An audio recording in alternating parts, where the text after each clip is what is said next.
Welcome to my session, Leadership for Everyone, Everywhere.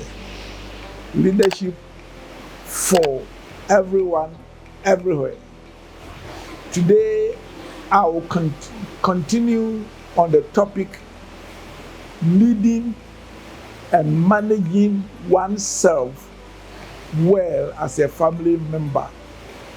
In short, leading and managing oneself. Let me start by saying that it is important in the family to help each one to manage their own lives better, and then their impact, whether they like it or not, will be greater. This is because oftentimes much of our influence is not when we sit down and lecture people. Some of us who are professors of leadership, they think that that is what really makes people learn from you. But those who are closer to you, rather look at your life and they judge even your words by how you live. Many a times, as a rector of GIMPA, and before that, as a diplomat, many people commented not about my work, but simple things like how my wife and I always walk holding hands, the fact that I opened car for my wife, all the 50 years we were married, and very, very little things. In fact, later on, it became almost, then when you are doing it as if, you become self-conscious, you were doing it ordinarily. Thank God, most of the things you do for your wife or your husband is not in the public eye. People are very, very sensitive as to who you are and how you behave, even more than what you say. In my book, which I'll be focusing on it when I come to the next session on the male leadership in the home, Call to Lead, state something which, for me, still remains valid, though that book has been published getting to 30 years now, is that a leader, especially in the home, is first a model, a mentor, and a minister. Let me expound these 3 M's. Whether you like it or not, you are being watched. I remember one day I was shocked when my children were little. Definitely all of them were less than 10, and my second one was probably about 7 years old. We had gone to visit my mother-in-law in Kwawu Pipiasi. And of course, when you are before your mother-in-law, you are a bit more discreet. You don't keep on go and kiss your wife and then do misbehave. You try to be a gentleman. After 2 days, my daughter, who was definitely less than 7, came and asked me, "What is wrong, Daddy? You haven't seen you kiss Mommy." I was shocked. Of course, I couldn't tell you that my mother-in-law is there, so you have to behave myself. In other words, that little girl had seen a change in my behavior towards my wife because we were not at home and we were out with my mother-in-law. Whether you like it or not, you are a model to your spouse, to your children, to your household, and to your neighbors. I remember another time I went to my village with my wife, and we were coming to Kumasi, so I gave a first cousin, a lady, a lift. When we get to Ofuasi Kokobin, I stopped. I think I was going to buy either plantain or cocoyam. When I came, my wife was giggling, but he didn't say anything. So when we came, I said, "What was my sister?" Because your mother's child in Akan is called sister. Say, "What was my sister telling you that we were laughing?" He said, he asked me, "Akuma, that is my sister-in-law, do you and my brother ever fight?" which was quite a strange thing. This is a woman, illiterate woman living in the village. We're going there quite often, but they were observing, and they said, no, the way these two people are behaving, it seems they never quarrel. Of course, he died a long time ago.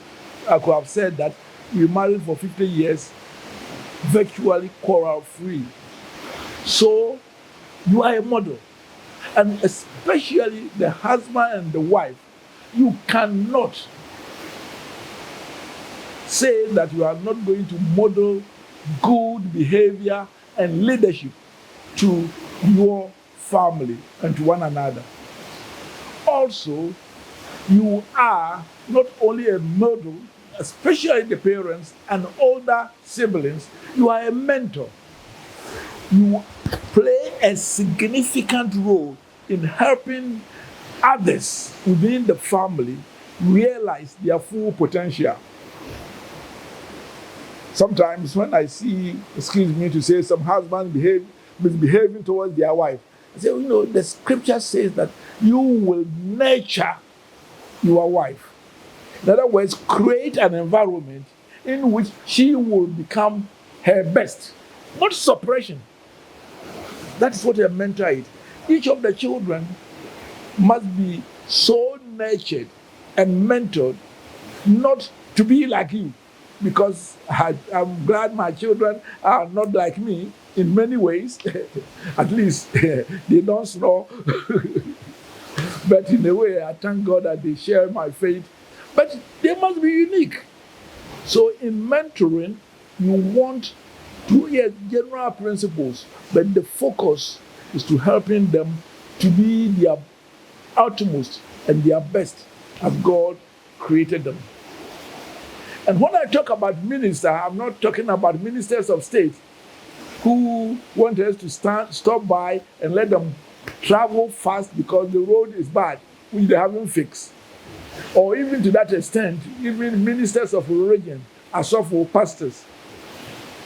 I'm talking about the root meaning of minister. To minister is to serve. And leadership is for service. Jesus says that the leaders of the world lord it over you. Among you shall not be so, but let the greatest be the least, and be their servant, as I have been, even your Lord and Master, amongst you as your servant. And in the family, it's so important. When father's aim is to serve the good cause of the family, to bring the best, and to make sure that if there's a dirty work to be done, it is the father who does it, which is contrary to our concept. Your father, you sit down there, traditionally, you eat the best food, you make a burp, and then you ask for water. You ask in the village, you ask for warm water to be prepared for you to have your bath.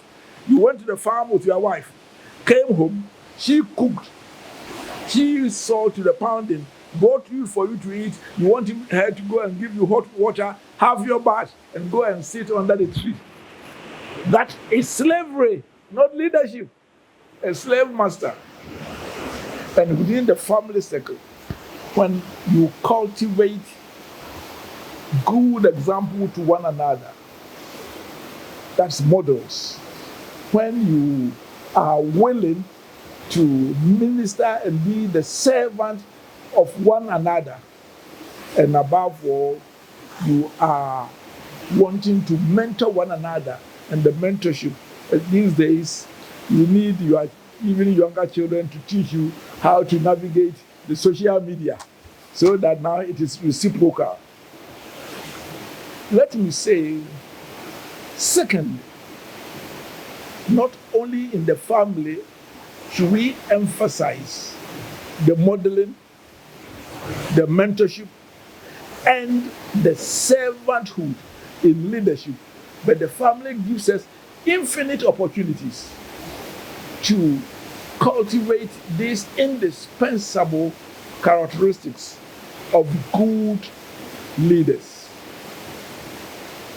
The other which I would like to major on in this episode is the fact that You help each other to develop their leadership skill if you teach and learn as a family how to live by strategy and manage your lives well. I have 2 books.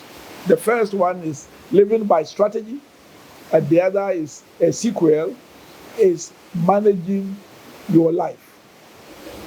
These few minutes that I have will not allow me to go into the details. You can find those 2 books, Living by Strategy, Managing Your Life, from major bookshops, and especially in Ghana from the Challenge Bookshop, along with Call to Lead. But the real import of living by strategy is being intentional about your personal life. Many of us don't realize that we cannot live our lives in any way we want, because for better for worse, we impact others. Do you know the reason why you are on planet Earth?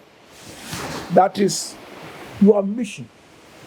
Blessed are those who know why God created them, that they may have a relationship with Him, that they may positively serve God's purpose in impacting positively others. That is what He says: love God and love your neighbor. And whatever profession they are called into, they see it as instruments of fulfilling their mission on earth. Again, living by strategy is having a vision for your life, especially every 10 years.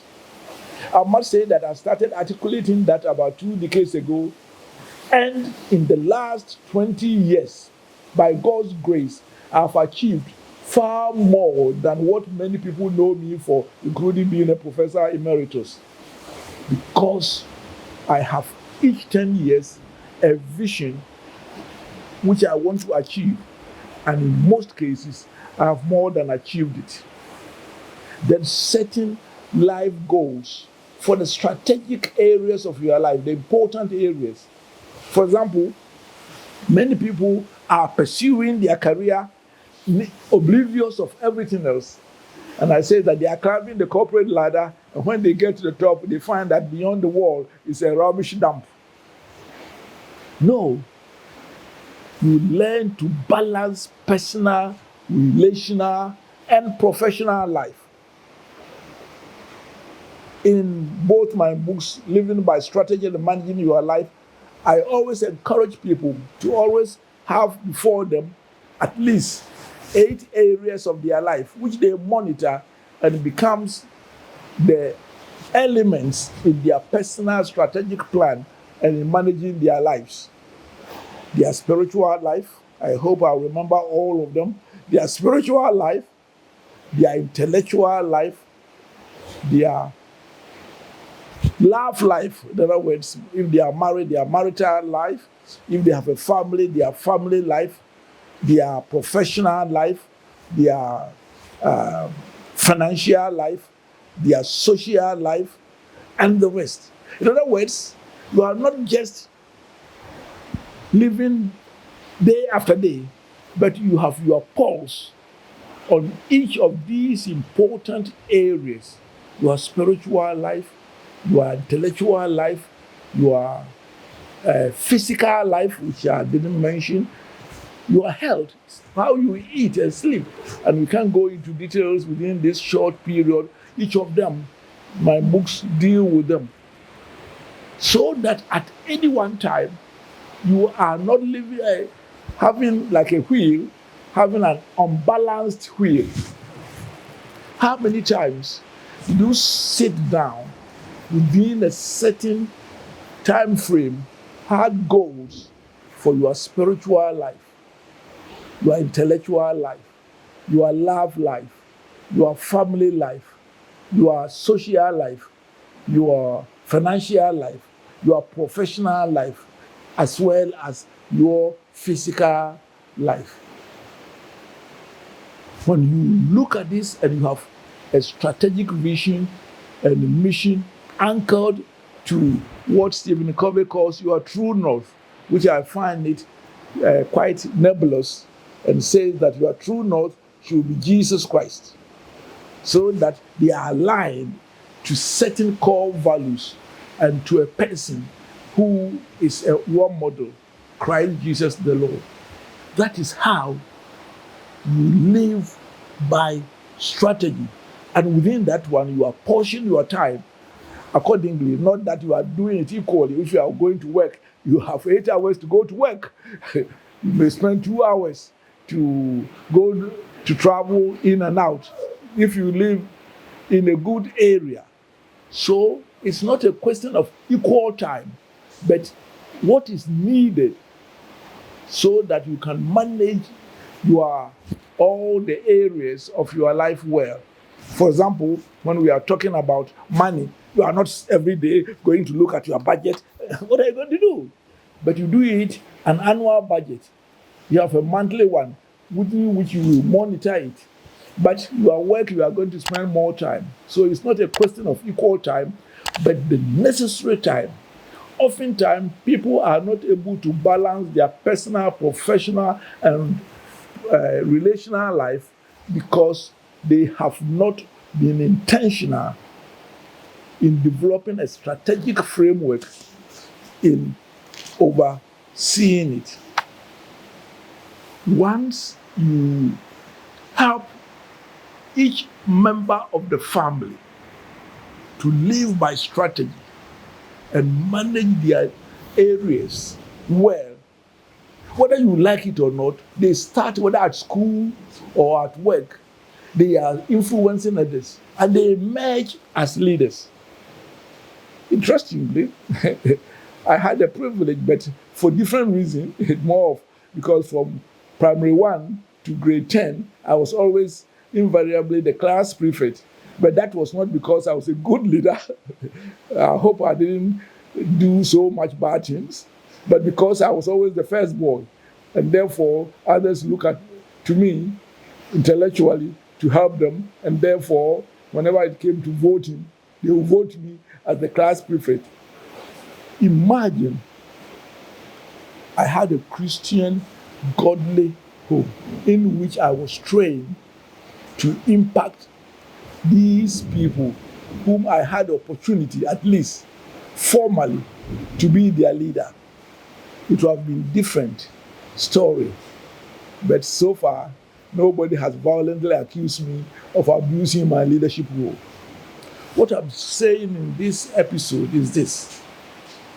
In creating leadership qualities, one of the things as a family you should do are to being conscious that each one of them has a role as a model, a mentor, and a servant, serving one another and together becoming the best that you can. And secondly, learning to live by strategy as an individual and managing your lives. And as you do, you start impacting people. Let me again use the example of myself and my wife. He was a teacher and later on became a theologian, a home scientist and then a theologian. I was a teacher, economist. But before you could say Jack, people were coming to our house for marriage counseling with some difficult challenges which we had no idea of. So much that we were forced to study marriage counseling formally. Why did they come to our house? And it started from 3 months of marriage. It's because they saw in us model couple. Once you manage your family life and each one of them is helped to lead themselves well, they will start positively impacting each other in the home. And their influence, which leadership is outside, is guaranteed. Shalom, and we will continue. And next episode will focus on the male leadership, that's the husband, father's leadership in the home. We have to transit from these general ones, which is creating an enabling atmosphere to specifically lead, playing your role as a husband, father, mother, wife, parents, and children. Don't forget that every Saturday, by God's grace, I will be on ZFM 101.9. And if you miss that one, check me out, Emeritus Professor Stephen Adei, on YouTube. And you'll be better off if you do so. Thank you for listening.